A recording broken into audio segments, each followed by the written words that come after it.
Are copycat acoustic guitars as good as the real thing? I mean, that's a question that I think a lot of guitar players would like an answer to. And I have at least one example to share with you. So, on my left, we'll start over here. This is a 1967 Gibson J45 ADJ model. It's the real deal. It's a pretty good guitar overall. The workhorse, as it's known for being.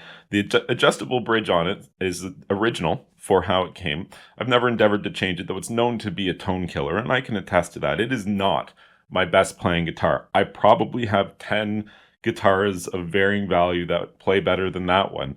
But it is the real deal, and it's pretty good. It is a pretty playable instrument. So over here, I have, so this one's a 1967. This is a Morales brand J45 copy manufactured in 1967. So this one was made in 67, as was this one. But if you can imagine, if you're making a guitar that's a copy, the one that's made in 67 isn't a copy of what they made that year. It's a copy of what they made a few years prior. So there are slight differences in the specifications, thickness of the neck, especially things like that. But let's just take a look at this for a second. First of all, it looks a lot, a lot like the Gibson J45, but it's actually pretty good. If I were blindfolded, I would tell you that it sounds like a cheap instrument. Not a garbage instrument, but a cheaper instrument. Yikes.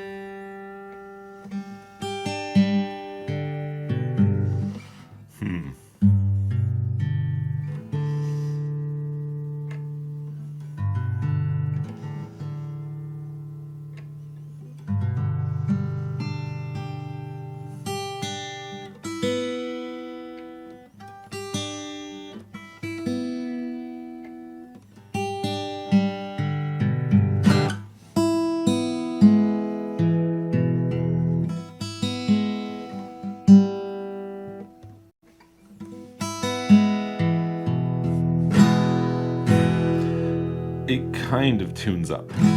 The intonation is clearly off.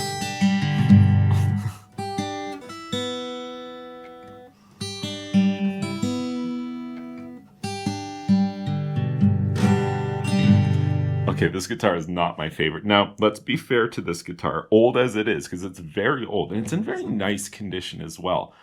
But it also has some problems. It has just about the worst belly bulge that I've ever seen in a guitar. It's basically all but unplayable, were it not for the fact that the bulge just happens to not be affecting the action too terribly.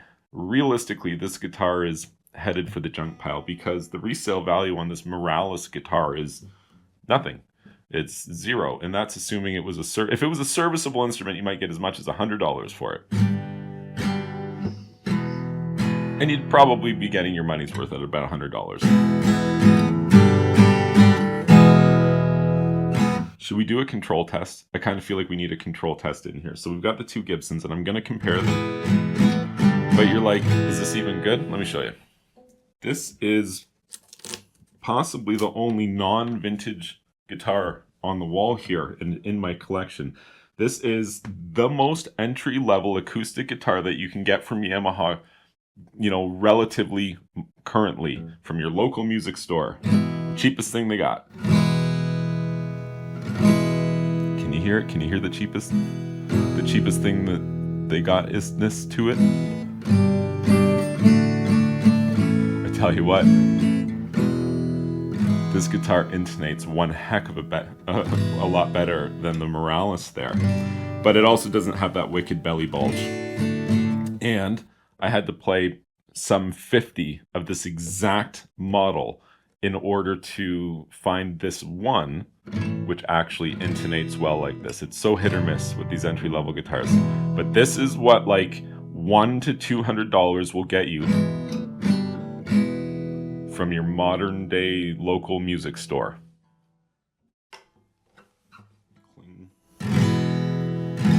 So much more depth to the tone or bass.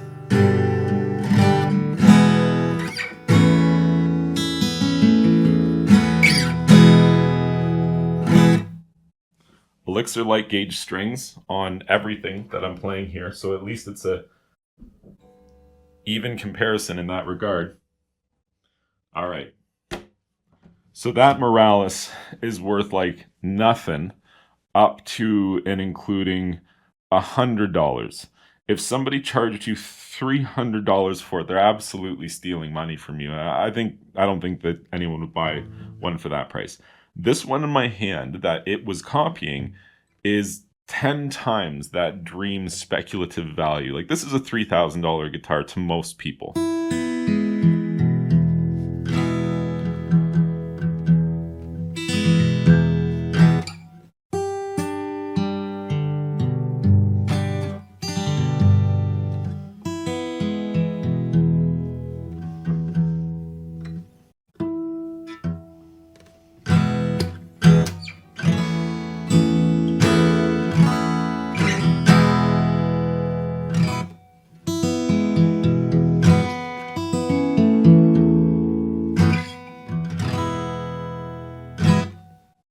Definitely a much better guitar than the Morales. I didn't pay $3,000 for this guitar. I probably wouldn't pay $3,000 for any guitar. But there's always deals to be had on guitars that need repairs and things like that. But is the copy as good? The copy is nowhere near to as good. The copy would be 40%, generously. Maybe less. 40% as good as this guitar. Feels a little dead.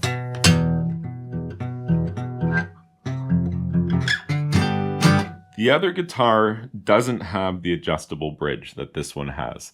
And as I mentioned in the beginning of the video, the adjustable bridge is known to be a tone killer. I know it to be a fact, but there's something to be said about keeping the instrument original as well, which is why I've done that. I've just kept it as the manufacturer intended.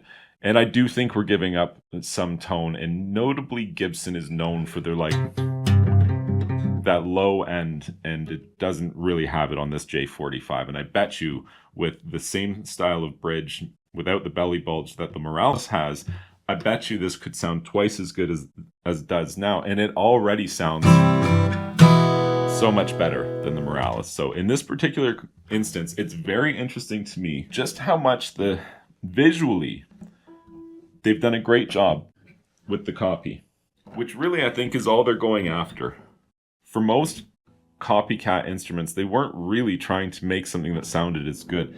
There are notably some manufacturers of lawsuit era guitars from the 60s, 70s, and 80s, especially from the coming from Japan, where some of the copies are as good or even better than the originals from like Martin that they're trying to emulate. Or Gibson, in the case of this Morales. Like, I don't want to say swing and a miss. Like, this is an alright guitar.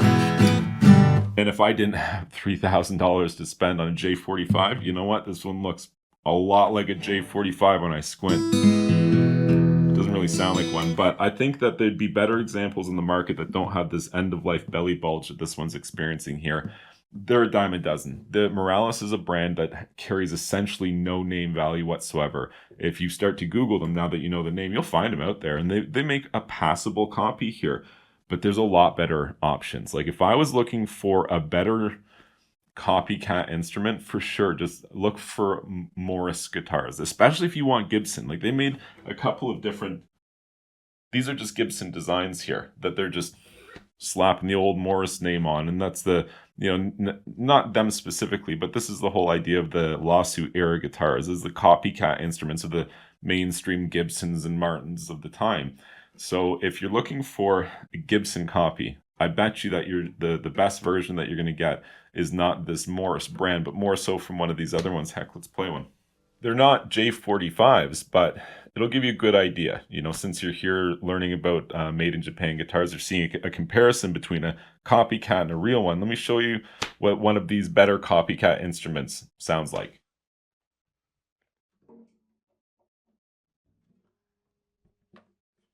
This is only partially a Gibson design from Morris. sounds nice.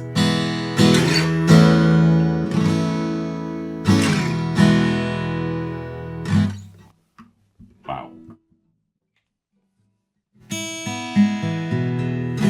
Last one was the MG600. This one is the W40.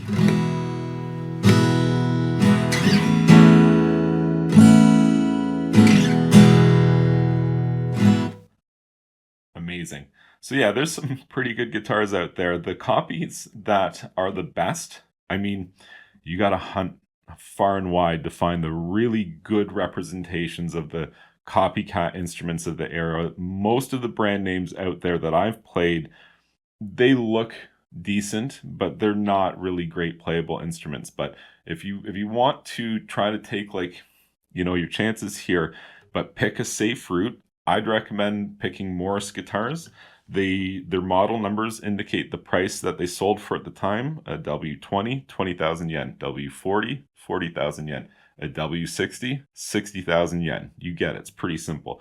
It makes it really easy to evaluate the instrument. So if you can find a 1970s made in Japan Morris guitar, you can pretty easily know what it was worth at the time to make a relative comparison on value. And these are a copycat instrument that maybe aren't as good as the original, but for 10% of the money, I don't think you can do better than these. I really don't. Thanks for watching to the end of the video. I appreciate that. Like and subscribe, and I'll bring you more great content on guitars.